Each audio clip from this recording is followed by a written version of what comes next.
Yeah. All righty. How you doing? How everybody doing? I am G, the seeker of truth. This is Spiritual Stake.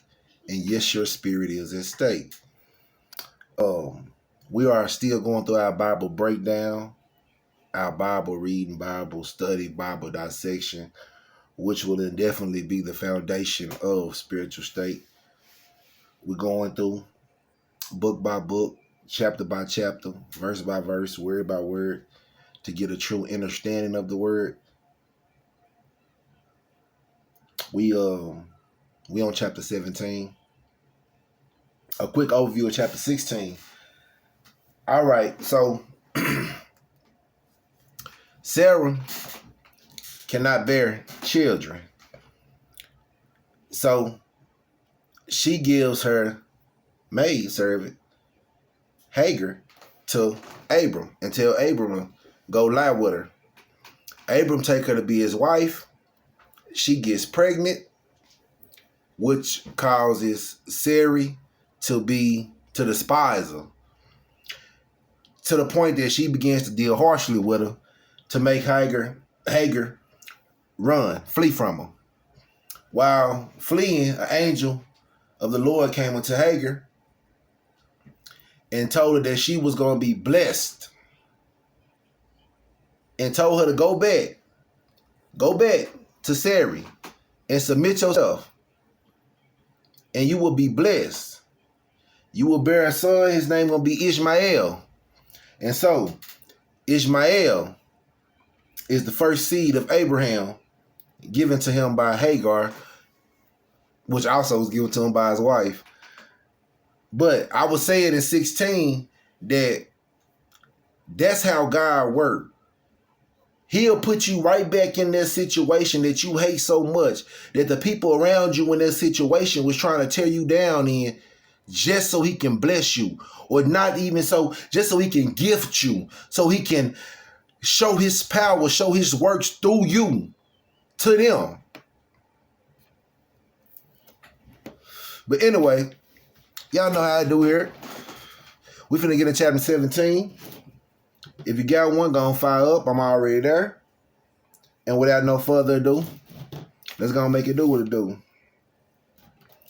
And when Abram was 90 years old and 9, the Lord appeared to Abram and said unto him, I am the Almighty God. Walk before me and be thou perfect. Hold on for a second.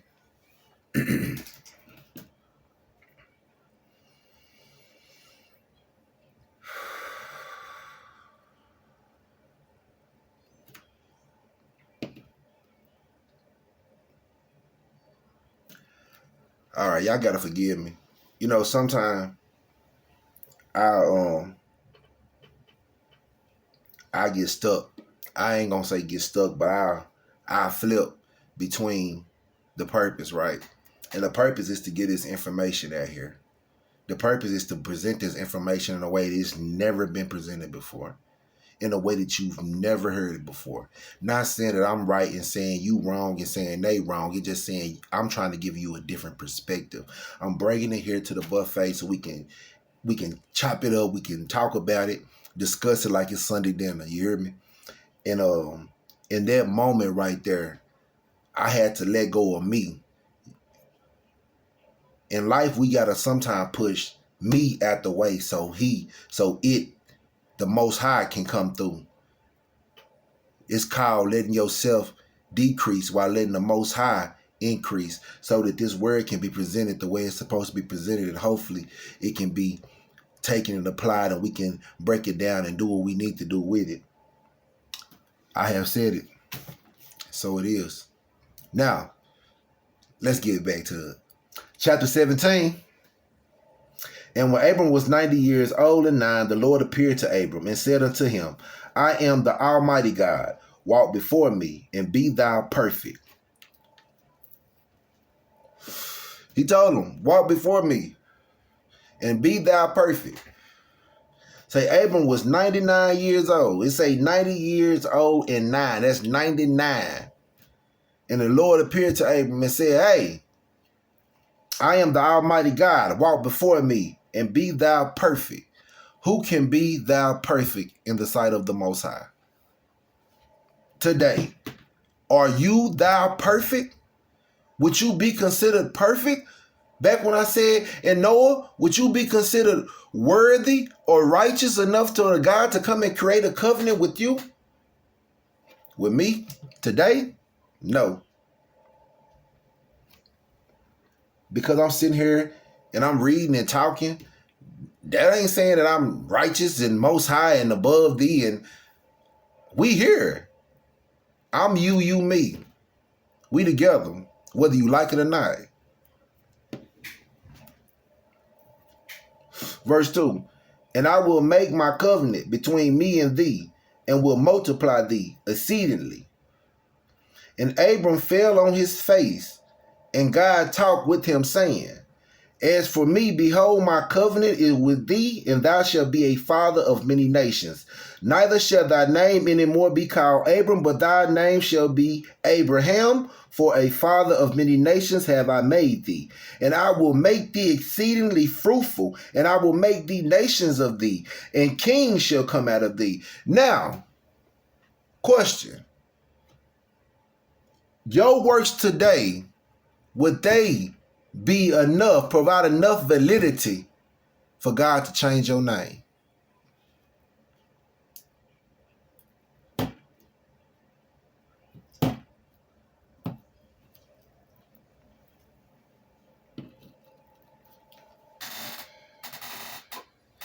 Verse 7. And I will establish my covenant between me and thee, and thy seed after thee in their generations, for an everlasting covenant, to be a God unto thee, and to thy seed after thee. And just to go back into this name changing right here in verse 5, I just had a conversation speaking about how we hold on to titles. You want to hold on to something that God want to change. God said, that ain't your name. This is your name. You said, nah, that's not my name. That's not what they said my name was. This been my name for Abram, 99 years old. He been called Abram 99 years. God say, today, your name Abraham. And I'm going to bless you exceedingly. That's from the words. Because Abraham didn't go by no titles. He was Abram.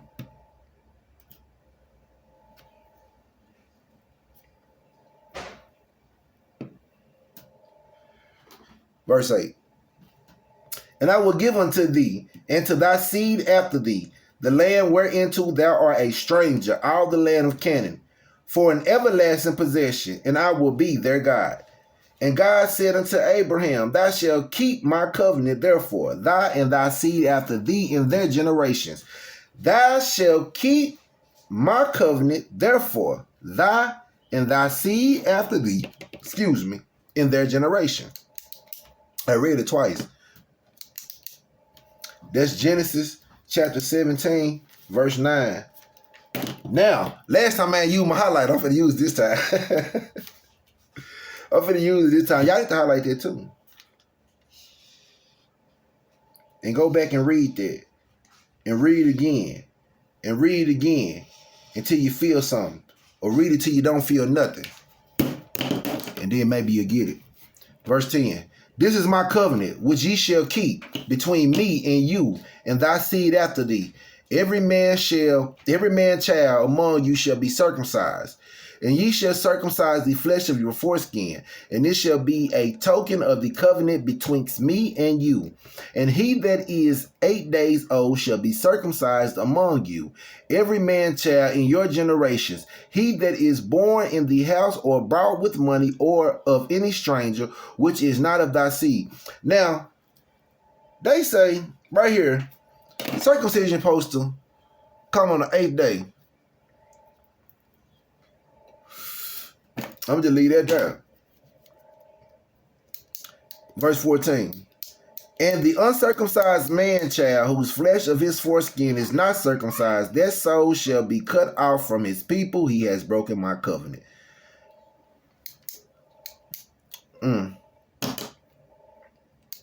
And God said unto Abraham, as for, excuse me, I ain't even gonna tell you how I was just thinking about. Excuse me.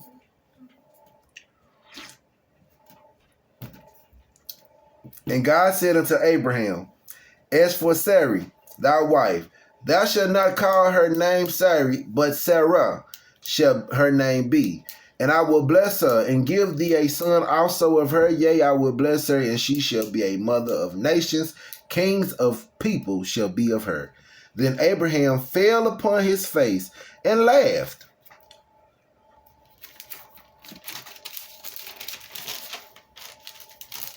And said in his heart, shall a child be born unto him that is 100 years old? And shall Sarah that is 90 years old bear?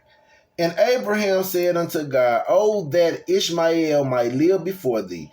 And God said, Sarah thy wife shall bear thee a son, indeed, and thou shalt call his name Isaac. And I will establish my covenant with him for an everlasting covenant, and with his seed after him. And as for Ishmael, I have heard thee. Behold, I have blessed him, and will make him fruitful, and will multiply him exceedingly. 12 princes shall he beget, and I will make him a great nation. But my covenant will I establish with Isaac, which Sarah shall bear unto thee at this set time in the next year. Now, one thing I want to point out right here, you gotta understand the power at hand. Now, all the things that God did for Abraham, the one thing make Abraham laugh when God say that Sarah gonna bear him a child, because that's what physically impossible. Man say that is impossible. Doctors say that is medically impossible. Scientists say that is scientifically impossible. But God said, you gonna bear, she gonna bear a son. You gonna call him Isaac. You can't tell God what God can't do.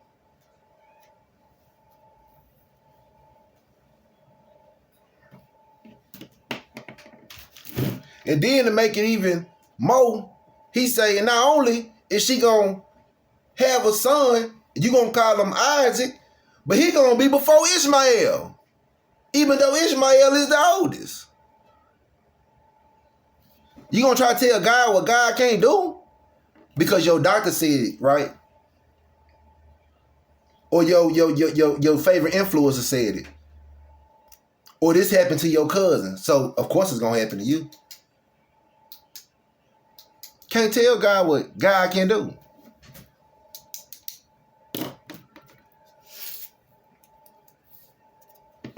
Verse 22. And he left out talking with him, and God went up from Abraham. And Abraham took Ishmael his son, and all that were born in his house, and all that were bought with his money, every male among the men of Abraham's house, and circumcised the flesh of their foreskin in the self same day as God had said unto him. And Abraham was 90 years old and 9 when he was circumcised in the flesh of his foreskin. And Ishmael, his son, was 13 years old when he was circumcised in the flesh of his foreskin.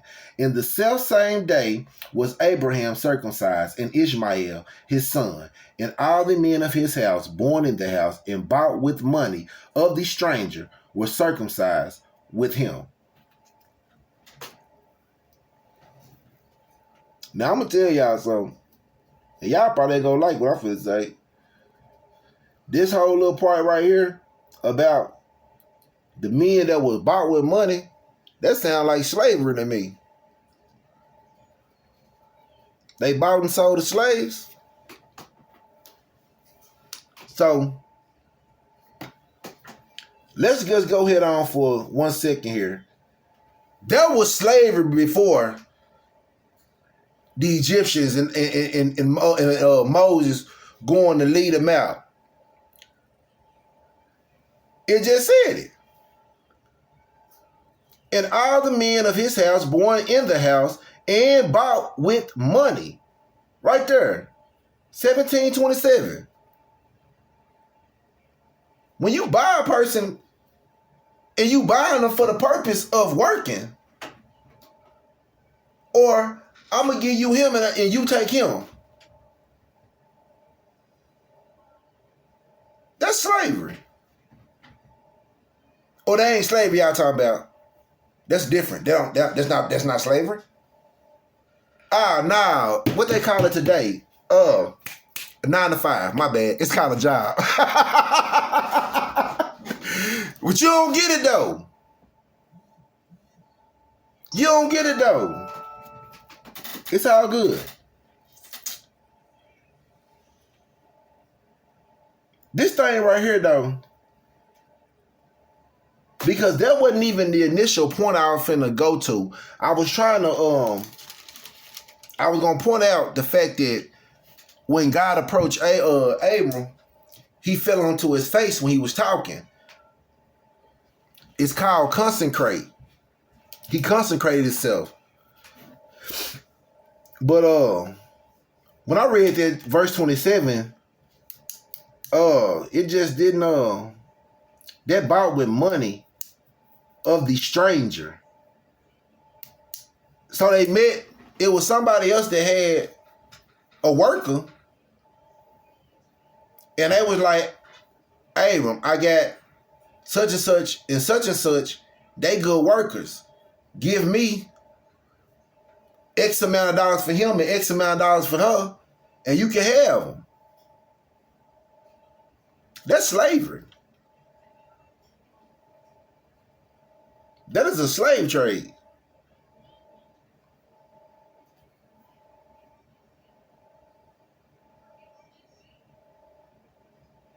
Huh. Or am I reaching again? Anyway, I ain't gonna hold y'all no longer. I am G, the seeker of truth. This here is Spiritual State. That was Genesis chapter 17. Until the next time, y'all stay elevated.